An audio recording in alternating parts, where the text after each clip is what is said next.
தலைவராக இருந்தார். அவரும் அவரோடு சேர்ந்த சட்டமன்ற உறுப்பினர்களும் எப்படி நடந்து கொண்டார் என்பது தொலைக்காட்சியின் வாயிலாக நாம் அத்தனை பேரும் பார்த்தீர்கள்.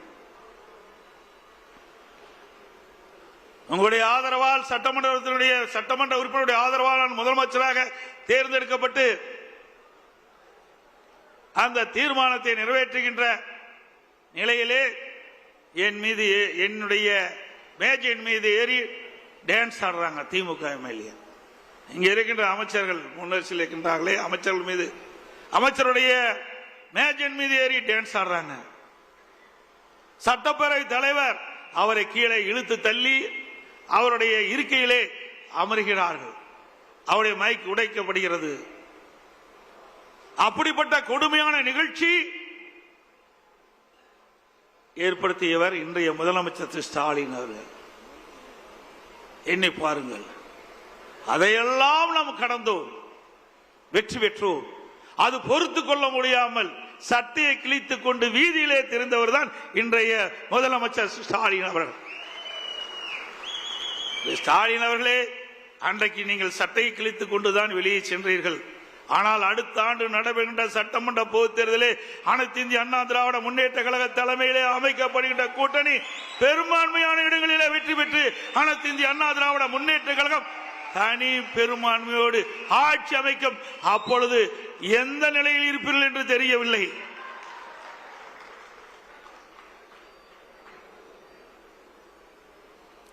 மேலும் அனைத்து இந்திய அண்ணா திராவிட முன்னேற்ற கழகம் ஆட்சியில் அமர்ந்த பிறகு அதை உடைக்க பல்வேறு சதித்திட்டங்கள் தீட்டப்பட்டன. அதை முடக்க பல்வேறு நடவடிக்கைகள் எடுக்கப்பட்டன. பல்வேறு வழக்குகளை தொடர்ந்தார். அதையெல்லாம் தாண்டிதான் நாம் ஒரு சிறப்பான ஆட்சியை நாட்டு மக்களுக்கு கொடுத்தோம். இன்றைக்கும் எதிர்கட்சிகள், ஏன் திராவிட முன்னேற்ற கழக கட்சி கூட நம்முடைய ஆட்சியை பற்றி விமர்சனம் செய்ய முடியவில்லை. அப்படி அற்புதமான ஆட்சி கொடுத்தது அண்ணா திமுக அரசாங்கம். என்ன சொல்கிறார் திரு ஸ்டாலின்? எடப்பாடி பழனிசாமி, அண்ணா திமுக, பாரதிய ஜனதாவோட கூட்டணி. இதைத்தான் சொல்ல முடியும். ஆட்சியில் ஏதாவது குறை இருக்கின்றதா சொல்லுங்கள், அதுக்கு பதில் சொல்ல நாங்கள் தயாராக இருக்கின்றோம்.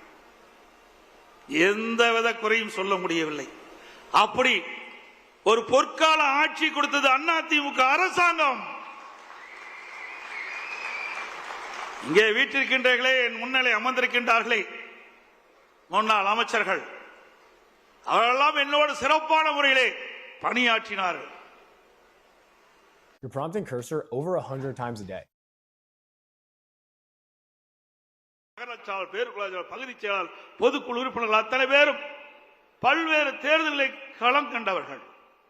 நாடாளுமன்ற தேர்தலாலும் சரி, சட்டமன்ற தேர்தலாலும் சரி, உள்ளாட்சி தேர்தலாலும் சரி, அல்லது கூட்டுறவு சங்க தேர்தலாலும் சரி, அவ்வப்போது நடைபெறுகின்ற இடைத்தேர்தலாலும் சரி, அத்தனை தேர்தலிலும் களப்பணி ஆற்றி கழக நிறுத்தப்படுகின்ற வேட்பாளருக்கு வெற்றி பெற்ற நபர்கள் நீங்கள் அத்தனை பேர். அனுபவம் வாய்ந்தவர்கள், திறமையானவர்கள், எப்படி வாக்கு சேகரிக்க வேண்டும் என்று அரசியல் பாடம் கற்றவர்கள். ஆகவே அத்தனையும் உங்கள் மனதில் இருக்கின்ற, உங்களுடைய இருக்கின்ற அதை இந்த தேர்தலை பயன்படுத்துங்கள். நிச்சயமாக 100% வெற்றி பெறுவோம். மீண்டும் அதிமுக தமிழகத்திலே மலரும். இது எந்த கொம்பனாலும் தடுக்க முடியாது. மரியாதைக்குரிய சகோதரர் சி.வி. சண்முகம் குறிப்பிட்டார், நாமும் தேர்தல் வகுப்பாளரை வைத்திருக்கிறோம். நமக்கு தெரியும், அடுத்த ஆண்டு நடைபெற்ற சட்டமன்ற பொதுத் தேர்தலில் அனைத்து இந்திய அண்ணா திராவிட முன்னேற்ற கழகம் கூட்டணி 210 இடங்கள் நிச்சயமாக 100% வெற்றி பெறுவோம். மீண்டும் அதிமுக ஆட்சி தமிழகத்திலே மலரும். இது எந்த கொம்பனாலும் தடுக்க முடியாது.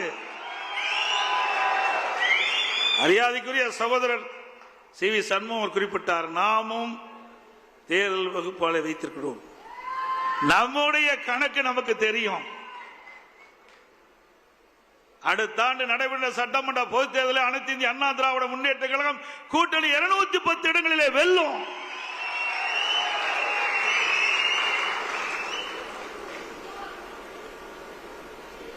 நம்முடைய கழக நிர்வாகிகளுக்கே சில நேரத்தில் சந்தேகம் ஏற்பட்டுருது. அதையெல்லாம் போக்குவது எங்களுடைய கடமை என்ற அடிப்படையிலே சில விளக்கங்களை தர விரும்புகின்றேன்.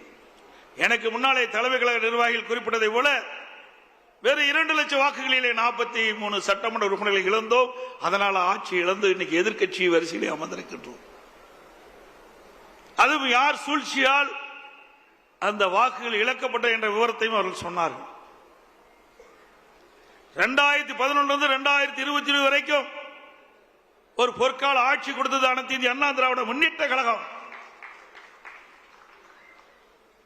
அந்த காலகட்டத்திலே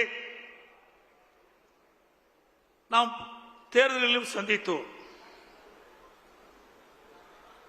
இன்றைக்கு 1991 திமுக 2 இடம் தான் வெற்றி பெற்றது. திமுக 2 இடத்துல தான் ஜெயிச்சாங்க. நம்முடைய அம்மாவுடைய தலைமையிலே அமைக்கப்பட்ட கூட்டணி பெரும்பாலான இடங்களில் அனைத்தும் வெற்றி பெற்றது. ஒரு சரித்திர சாதனையை படைத்தோம். அதற்கு பிறகு 2006 நாம் 4 இடங்களில் தான் வெற்றி பெற்றோம். 2001 மீண்டும் அனைத்து இந்திய அண்ணா திராவிட முன்னேற்ற கழகம் வெற்றி பெற்று இதை புரட்சி தலைவி அம்மாவில் தமிழகத்திலே முதலமைச்சராக தேர்ந்தெடுக்கப்பட்டார். 2006 திராவிட முன்னேற்ற கழகம் 96 இடங்களிலே வெற்றி பெற்று மைனாரிட்டி ஆட்சி நடைபெற்றுக் கொண்டிருந்தது. 2011 அனைத்து இந்திய அண்ணா திராவிட முன்னேற்ற கழகம் மீண்டும் வெற்றி பெற்று திராவிட முன்னேற்ற கழகம் எதிர்க்கட்சி வரிசையில் கூட அமர முடியவில்லை. பிரதான எதிர்க்கட்சி கூட கிடைக்கல. அப்பொழுது திரு ஸ்டாலினுடைய அப்பா திரு கருணாநிதியே இருந்தார். அப்பவே உங்களுக்கு எதிர்க்கட்சி வரிசையில் இடம் இல்ல. 2014 ஒரு நாடாளுமன்ற உறுப்பினர் கூட திமுகவுக்கு வெற்றி பெற முடியல. 2014 ஒரு நாடாளுமன்ற திமுக கட்சி சேர்ந்த வெற்றி பெற முடியல. திமுக கூட்டணி கட்சி சேர்ந்த வெற்றி பெற முடியல. அண்ணா திமுக 37 இடங்களிலே வெற்றி பெற்று சாதனை படைத்தது. 2016 புரட்சி தலைவி அம்மாவில் யாருடன் கூட்டணி வைக்காமல் 234 இடங்களும் இரட்டலை சின்னத்திலே போட்டியிட வைத்து பெரும்பான்மை இடங்களை வெற்றி பெற்று ஆட்சி அமைத்தார்கள். இப்படிப்பட்ட இயக்கத்தை பற்றி திமுக தலைவர் விமர்சனம் செய்வது கேலி கூத்தாக இருக்கின்றது. சக்கரம் சுற்றி கொண்டே இருக்கும், கீழே இருக்க சக்கரம் மேலே வரும். அது தெரியாமல், விவரம் தெரியாமல் திரு ஸ்டாலின் பேசி வருகிறார். அதே வேளையில் நாம் சிந்தித்து பார்க்க வேண்டும். நாடாளுமன்ற தேர்தலிலே மக்கள் ஒரு மாதிரி வாக்களிப்பாங்க, சட்டமன்ற தேர்தலிலே வேறு மாதிரி வாக்களிப்பார்கள். அதுதான் தமிழ்நாட்டுடைய நிலைமை. 2019 நாடாளுமன்ற தேர்தல் நடைபெற்றது. அப்பொழுது 39 நாடாளுமன்றத்தில் 234 சட்டமன்ற தொகுதி இருந்தது. அதில் 2 தொகுதியில் தான் நாம் வெற்றி பெற்றோம். அப்பொழுது இடைத்தேர்தல் நடந்தது. 22 சட்டமன்ற தேர்தலில் 9 தேர்தல் நாம் வெற்றி பெற்றோம்.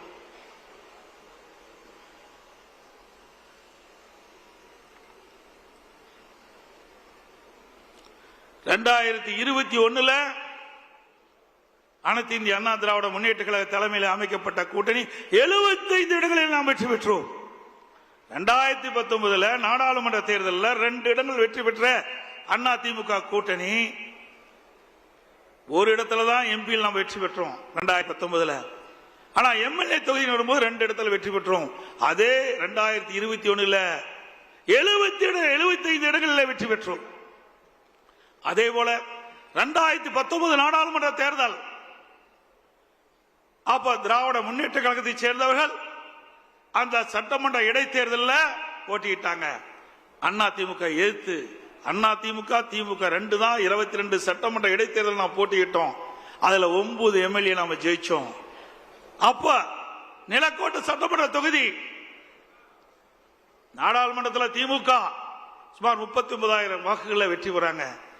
அதே நிலக்கோட்டை சட்டமன்ற தொகுதியில் அண்ணா திமுக 25,000 வாக்குகளை வெற்றி பெற்றோம். ஒரே நேரத்தில் தேர்தல் நடைபெறுகிறது. நாடாளுமன்றத்தில் திமுக போட்டியிடுறது, சட்டமன்றத்திலையும் திமுக போட்டியிடுது. ஆனால் நாடாளுமன்றத்தில் அதிக வாக்கு வாங்குறாங்க, சட்டமன்றத்தில் அண்ணா திமுக அதிகமாக வாக்குது. இப்படி 9 சட்டமன்ற இடைத்தேர்தலிலும் அண்ணா திமுக வீழ்த்தியது. அந்த 9 சட்டமன்ற தொகுதியிலும் நாடாளுமன்ற தொகுதியை பொறுத்த வரைக்கும் அவங்க அதிகமாக வாங்கினாங்க. இதுதான் நிலைமை.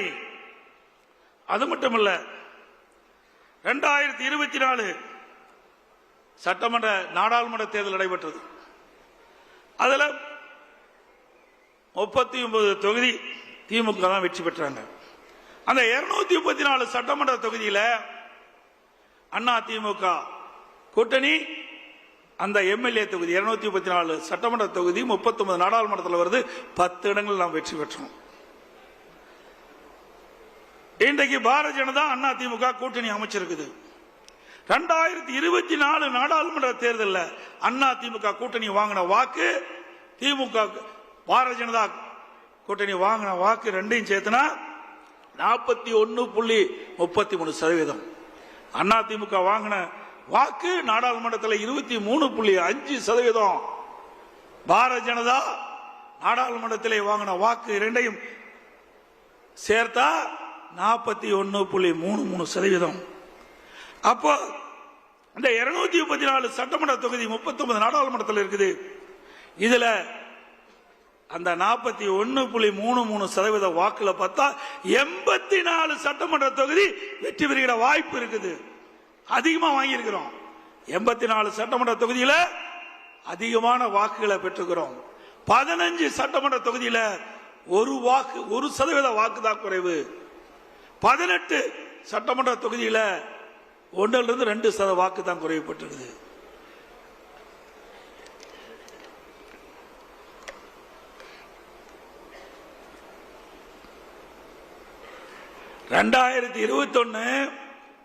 சட்டமன்ற பொதுத் தேர்தல், 2019 நாடாளுமன்ற தேர்தல் ரெண்டு ஒப்பிட்டு நான் சொன்னேன். 2019 நாடாளுமன்ற தேர்தலில் அந்த நாடாளுமன்ற தேர்தல் 2 இடங்கள் தான் எம்எல்ஏ தொகுதியில் வெற்றி பெற்றோம். 21 75 தொகுதி வெற்றி பெற்றோம். இப்போ அண்ணா திமுக பாரதிய ஜனதா கூட்டணி அமைச்ச பிறகு 84 இடங்களை வெற்றி பெற்றிருக்கிறோம். அப்போ 19 2 இடங்கள் வெற்றி பெற்ற போது 84 என்று சொன்னால் 75 என்று சொன்னால் இப்பொழுது 84 என்றால் அடுத்த ஆண்டு நடைபெற்ற சட்டமன்ற பொதுத் தேர்தலில் 210 இடங்களில் அண்ணா திமுக தலைமையில் அமைக்கக்கூடிய கூட்டணி வெல்லும்.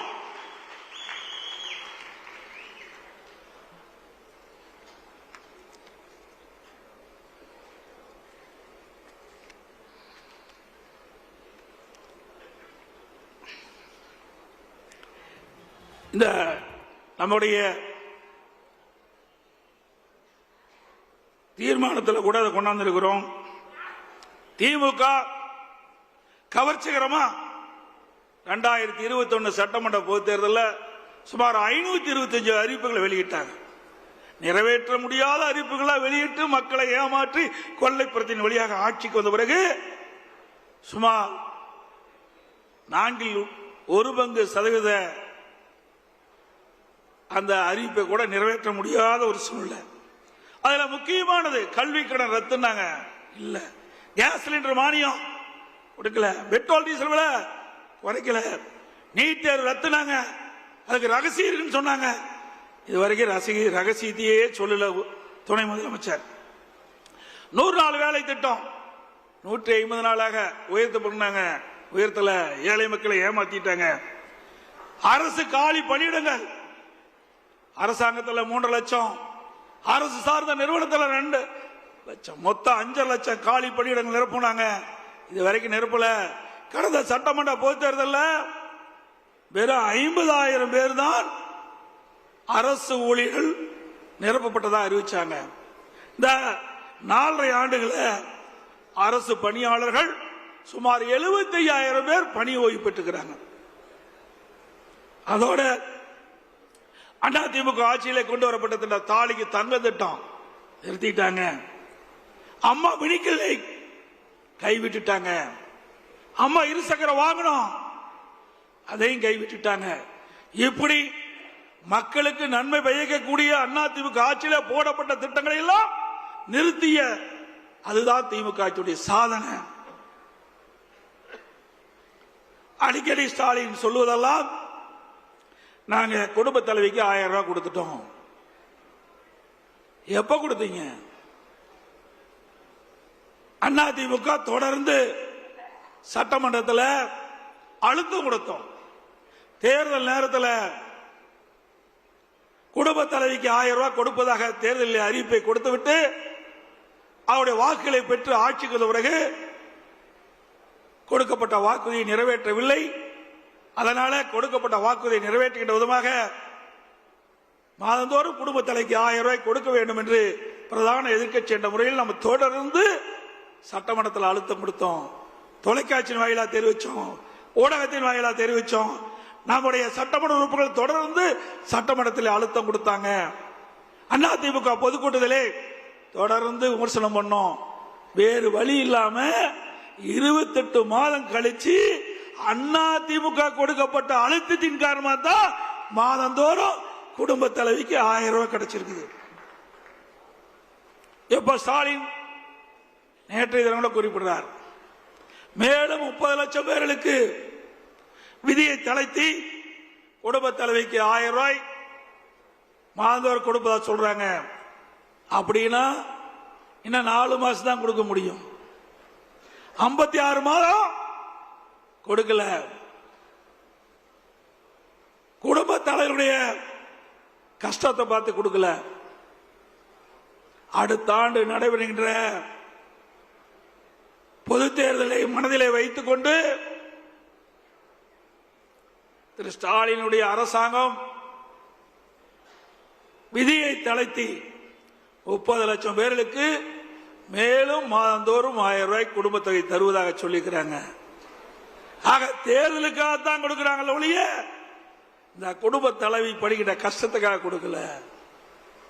நீங்கள் எவ்வளவு பணம் கொடுத்தாலும் மக்கள் வாங்கிக் கொள்வார்கள். ஆனால் ஓட்டு மட்டும் அதிமுக கூட்டணிக்கு தான் போடுவாங்க. அதோட இன்றைக்கு மக்கள் செல்வாக்கு இழந்துட்டார் ஸ்டாலின் அவர்கள். இளைஞருடைய செல்வாக்கையும் இழந்து விட்டார். அதனால இப்பொழுது அறிவிப்பு கொடுத்திருக்கிறார். கல்லூரியிலே படிக்கின்ற மாணவர்கள், அரசு கல்லூரியிலே படிக்கின்ற மாணவர்களுக்கு லேப்டாப் கொடுப்பதா சொல்லியிருக்கிறாங்க. தொடர்ந்து 4 ஆண்டு காலம் சட்டமன்றத்தில் அழுத்தம் கொடுத்தோம். அனைத்து இந்திய அண்ணா திராவிட முன்னேற்ற கழக அரசு இருக்கின்ற பொழுது, இதே புரட்சி தலைவி அம்மா இருக்கின்ற பொழுது அரசு பள்ளி படிக்கின்ற மாணவர்களுக்கு ஒரு விஞ்ஞான கல்வி கொடுக்க வேண்டும், அறிவுபூர்வமான கல்வி கிடைக்க வேண்டும். இதற்காக மடிக்கணினி திட்டத்தை கொண்டு வந்தார்கள். சுமார் 52 லட்சம் மடிக்கணினி கொடுத்தோம். அதை வலியுறுத்தி சட்டமன்றத்திலே நாங்கள் தொடர்ந்து பேசினோம். எங்களுடைய சட்டமன்ற உறுப்பினர்களும் பேசினார்கள். தொடர்ந்து பத்திரிகையின் வாயிலாக, ஊடகங்களின் வாயிலாக நம்முடைய கருத்தை தெரிவித்தோம். அப்பொழுதெல்லாம் ஸ்டாலின் இந்த திட்டத்தை கொண்டு வருவதற்கு உடன்படல. இன்றைக்கு மக்கள் செல்வாக்கு இழந்த காரணத்தினாலே, இளைஞருடைய செல்வாக்கு இழந்த காரணத்தினாலே அடுத்த ஆண்டு சட்டமன்ற தேர்தல் நடைபெறுகிறதை முன்னிட்டு 10 லட்சம் மாணவர்களுக்கு, அரசு கல்லூரியிலே படிக்கின்ற மாணவர்களுக்கு லேப்டாப் கொடுப்பதாக அறிவிச்சிருக்கிறார். மாணவருடைய நலன் கருதி கொடுக்கல. அடுத்த ஆண்டு நடைபெறுகின்ற சட்டமன்ற பொதுத் தேர்தலில் அந்த இளைஞர்களுடைய வாக்கு கிடைக்க என்பதற்காக இந்த 10 லட்சம் லேப்டாப் கொடுக்குறீங்க. சரி, இப்ப கொடுப்பத இந்த கல்லூரி திறப்பதற்கு முன்பே கொடுத்திருந்தா அவளுக்கு பயனுள்ளதா இருந்திருக்கும். ஆனா கல்லூரி திறந்து 5 மாதம் கழித்து இப்ப கொடுக்கறீங்க. அந்த கல்லூரியில் மாணவர் சேர்ந்தவுடனே அவருடைய சொந்த பணத்தில் லேப்டாப் வாங்கி இன்றைக்கு அதன் மூலமாக அறிவுத்திறனை வளர்த்துட்டு இருக்கிறாங்க. இந்த லேப்டாப் கொடுப்பதனால என்ன பயன் எண்ணி பாருங்க. இதை கொடுப்பதை மட்டும் வேண்டாம் என்று சொல்லவில்லை. கொடுப்பதை உரிய நேரத்தில் கொடுத்தீங்களா? இல்ல. அவருடைய வாக்கு தேவை. அடுத்த ஆண்டு நடைபெறுகின்ற தேர்தல் திமுகவுக்கு பயம் வந்து விட்டது, தோல்வி அடைந்து விடுவோம் என்று பயம் வந்து விட்டது. அதனால அவசரமாக இன்றைக்கு அரசு கல்வியிலே படிக்கின்ற மாணவர்களுக்கு லேப்டாப் கொடுப்பதாக அறிவிச்சிருக்கிறாங்க.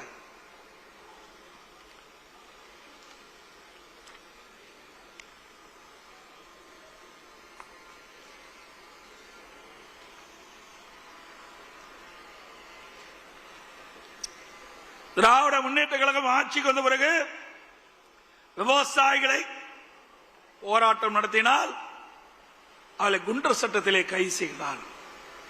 விவசாயிகளுக்கு அநீதி இழைக்கப்படுகின்ற அரசு மக்கள் விரோத திமுக அரசாங்கம். அது மட்டுமில்லாம டெல்டா மாவட்டம் குறுவை சாகுபடி, அந்த சாகுபடி செய்த விவசாயிகள் அந்த விளைந்த நெல்லை அறுவடை செய்து மூட்டை பிடித்து கொள்முதல் நிலையத்துக்கு கொண்டு சென்றால் அந்த கொள்முதல் நிலையத்திலே விவசாயிய நெல்லை கொள்முதல் செய்யாத காரணத்தினாலே தொடர் மழையின் காரணமாக 15 நாட்கள் நெல் கொள்முதல் நிலையத்தை மூடிய காரணத்தினால்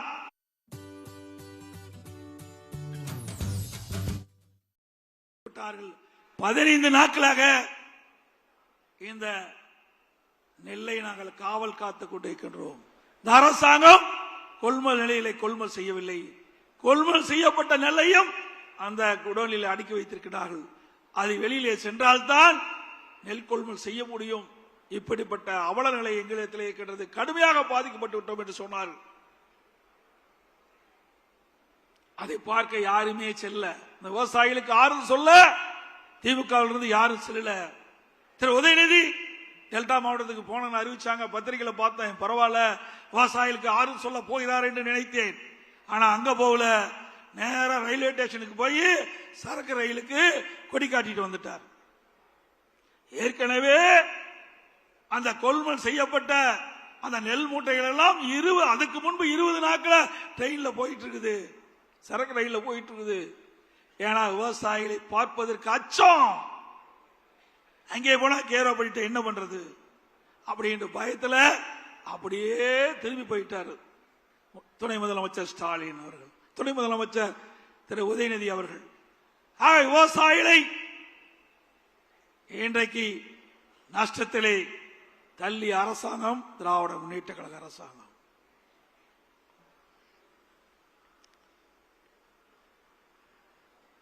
அதே போல திராவிட முன்னேற்ற கழகம் ஆட்சிக்கு வந்த பிறகு விலைவாசி விண்ணை முட்டுகின்ற அளவுக்கு உயர்ந்து போச்சு. ஏழை மக்கள் வாங்கிட்ட சக்தி இழந்து விட்டார்கள். அரிசி விலை உயர்வு, பருப்பு விலை உயர்வு, எண்ணெய் விலை உயர்வு. ஏழை மக்களை காப்பதற்கு பதிலாக இந்த அரசு ஆட்சிக்கு வந்த பிறகு இந்த விலைவாசி உயர்வால் நம்முடைய ஏழை மக்கள் வாட்டி வதைக்கின்ற நிலையை நாம் பார்க்கின்றோம்.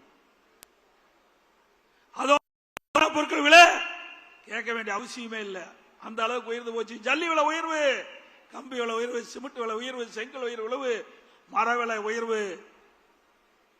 இப்படி அவல ஆட்சி இன்றைக்கு நடந்து கொண்டிருக்கிறது தமிழகத்திலே. அதோடு மின் கட்டணம் சுமார் 52% உயர்த்தினாங்க. ஆண்டுக்கு 5% உயர்த்தப்பட்டு விட்டது. ஸ்டாலின் ஒரு காலகட்டத்தில் குறிப்பிட்டார், மின்சாரத்தை தொட்டாத்தான் ஷாக் அடிக்கும், மின் கட்டணத்தை கேட்டாலே ஷாக் அடிக்கும் என்று சொன்ன திரு ஸ்டாலின் அவர்கள் குறைந்ததான் நம்ம அம்மா இருக்கும் போது குறைவாத்தான் நாம் மின் கட்டணத்தை நம்ம உயர்த்தணும். ஆனா திமுக ஆட்சி போல 52% உயர்த்தல, நிலை கட்டணத்தில் உயர்த்தல, ஆண்டுக்கு 5% மின் கட்டணத்தில் உயர்த்தல. இப்பொழுது என்ன நிலைமை? மின்சாரத்தை தொட்டாத்தா ஷாக் அடிக்கும், கரண்ட் பில்ல கேட்டாலே ஷாக் அடிக்குது. அப்படிப்பட்ட நிலைமை. வீட்டு வரி 100% உயர்ந்து போச்சு, கடவரி 150% உயர்ந்து போச்சு, குடிவரி உயர்வு, குப்பை வரி உயர்வு, இப்படி வரி மேல் வரி போட்டு மக்களை வாட்டி வதைக்கின்ற அரசாங்கம் திமுக அரசாங்கம். இதே அண்ணா திமுக ஆட்சியில ஒப்பிட்டு பாருங்கள், மின் கட்டணம் எவ்வளவு குறைவு, வீட்டு வரி எவ்வளவு குறைவு, கடை வரி எவ்வளவு குறைவு. ஆக மக்களுக்கு நன்மை கிடைத்தது அண்ணா திமுக ஆட்சியிலே. இன்றைக்கு திராவிட முன்னேற்ற கழக ஆட்சியிலே வரி மேல் வரி போட்டு மக்களை உறிஞ்சுகின்ற, ரத்தத்தை உறிஞ்சுகின்ற நிலைதான் இன்றைய நிலை என்பதை நாம் எண்ணி பார்க்க வேண்டும். நெசவாளுடைய நிலை பரிதாபமான நிலை. நெசவு தொழில் நலிவடைந்து விட்டது. அதை சீர் செய்ய அரசு எந்த நடவடிக்கை எடுக்கல. விசைத்தறி தொழில் அழிந்து போய்விட்டது, உண்டான நடவடிக்கை எடுக்கல. அதில் இருக்கின்ற தொழிலாளர்கள் வேலையில்லாத காரணத்தினாலே வறுமையில் வாடி அவருடைய உடல் உறுப்புகளை விற்கின்ற அவல நிலைக்கு இந்த ஆட்சியிலே போய்விட்டது. இன்றைக்கு இந்தியாவிலே எத்தனையோ மாநிலம் இருக்குது. தமிழகத்தில் ஆட்சி புரிகின்ற இந்த ஸ்டாலின் மாடல் அரசாங்கத்திலே உடல் உறுப்பை விற்று வாழ்க்கை நடத்தக்கூடிய ஒரு துர்பாகிய நிலை இந்த ஆட்சியிலே தான் பார்க்கப்படுகிறது. ஒரு திமுக சட்டமன்ற உறுப்பினர் அவருடைய மருத்துவமனையிலே இந்த வறுமையில் வாடுகின்ற தொழிலாளிகளுடைய உடல் உறுப்பு கிட்னியை முறைகேடாக பெற்று அந்த முறைகேடு விசாரித்தது இதே திராவிட முன்னேற்ற கழக ஆட்சி. அவள் மீது இது எந்த நடவடிக்கை எடுக்கல. ஆனா அண்ணா திமுக ஆட்சிக்கு வந்த பிறகு இந்த கிட்னி முறைகேட்டில் ஈடுபட்டவர்கள் மீது சட்டப்பூர்வமாக நடவடிக்கை எடுக்கப்படும். இந்த ஆட்சியில் உடல் உறுப்பை கூட விட்டு வைக்கல. அப்படி மோசமான ஆட்சி இன்றைக்கு தமிழகத்திலே நடைபெற்றுக் கொண்டிருக்கிறது.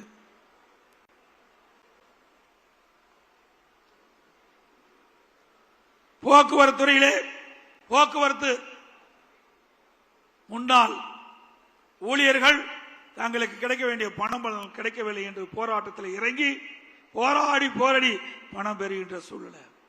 எப்பொழுது பார்த்தாலும் ஸ்டாலின் சொல்லுகின்றார், இன்றைக்கு மகளிருக்கு கட்டணமில்லா பேருந்து விட்டுருக்கோம் சொல்லி அந்த பேருந்தில் ஏறி இறங்கினா தான் உயிர் நிச்சயம். அப்படிப்பட்ட பேருந்து ஓட்டல் பேருந்து தான் இன்றைக்கு தமிழகத்தில் இயங்கிக் கொண்டிருக்கிறது. தொழில்துறை இதெல்லாம் எதற்காக சொல்லினேன் என்று சொன்னால், வருகின்ற சட்டமன்ற தேர்தலில் நாட்டு மக்களுக்கு நீங்கள் தெரிவிக்க வேண்டும் என்ற அடிப்படையில் இதை நான் தெரிவித்துக் கொண்டிருக்கின்றேன். அண்ணா திமுக ஆட்சிக்கும் திமுக ஆட்சிக்கும் என்ன வேறுபாடு என்பதையும் நாட்டு மக்களுக்கு நீங்கள் தெளிவுபடுத்த வேண்டும் என்பதற்காக இந்த விவரங்களை நான் குறிப்பிடுகிறேன். தொழில்துறை அண்ணா திமுக ஆட்சியிலே மிக சிறப்பா இருந்தது. 2015 அம்மா அவர்கள் முதல் தொழில் முதலீட்டாளர் மாநாட்டை சென்னையில் நடத்தினாங்க. 2,42,000 கோடி தொழில் முதலீட்டு ஈர்க்கப்பட்டது. 98 புரிந்துணர்வு ஒப்பந்தம் போடப்பட்டாங்க. அந்த பணியெல்லாம் துவங்கி நிறைவேற்றப்பட்டு பல்லாயிரக்கணக்கான பேருக்கு வேலை கிடைச்சிருக்குது. 2019 அம்மாவுடைய அரசு தொழில் முதலீட்டு மாநாட்டை நடத்தணும். சென்னையில் சுமார் 3,05,000 கோடி தொழில் முதலில் ஈர்க்கப்பட்டது. சுமார் 304 புரிந்துணர்வு ஒப்பந்தங்கள் போடப்பட்டு நடைமுறைக்கு கொண்டாந்தோம். அந்த நிறுவனங்கள் எல்லாம் இன்றைக்கு உற்பத்தியை தொடங்கிவிட்டது. அதனால பல்லாயிரக்கணக்கான இளைஞர்களுக்கு வேலைவாய்ப்பை பெற்று தந்தோம். திமுக அரசாங்கம் வந்த பிறகு அவர்கள் தொழில் முதலீட்டு மாநாட்டை நடத்தினார்கள். திரு ஸ்டாலின் அவர்கள் அண்மையிலே ஜெர்மன் நாட்டுக்கு போகும்போது விமான நிலையத்திலே பத்திரிகையாளர்களை சந்தித்து பேட்டி கொடுத்தார். அப்பொழுது இந்த பேட்டியிலே திமுக ஆட்சியிலே 922 புரிந்துணர்வு ஒப்பந்தங்கள் 1000 கோடி தொழில் முதலீட்டு ஈர்க்கப்பட்டதாக அந்த நிறுவனங்கள் எல்லாம் உற்பத்தியை தொடங்கி 32 திரு ஸ்டாலின் அவர்கள் அண்மையிலே ஜெர்மன் நாட்டுக்கு போகும்போது விமான நிலையத்திலே பத்திரிகையாளர்களை சந்தித்து பேட்டி கொடுத்தார். அப்பொழுது இந்த பேட்டியிலே குறிப்பிடுகிறார், திமுக ஆட்சியிலே 922 புரிந்துணர்வு ஒப்பந்தங்கள் போடப்பட்டதாக 10,62,000 கோடி தொழில் முதலீட்டு ஈர்க்கப்பட்டதாக அந்த நிறுவனங்கள் எல்லாம் உற்பத்தியை தொடங்கின்ற பொழுது சுமார் 32,81,000 பேருக்கு வேலை கிடைக்கும் என்று அறிவித்தது மட்டுமல்ல, 77% புரிந்துணர்வு ஒப்பந்தங்கள் நிறைவேற்றப்பட்டதாக ஒரு பச்சை பொய்ய சொன்னார். 77 புரிந்துணர்வு ஒப்பந்தங்கள் நிறைவேற்றப்பட்டது என்று சொன்னா 25 லட்சம் பேருக்கு வேலை கிடைச்சிருக்கும். உடனுக்குடன் செய்திகளை தெரிந்து கொள்ள சன் நியூஸ் பெல் ஐகானை கிளிக் பண்ணுங்க.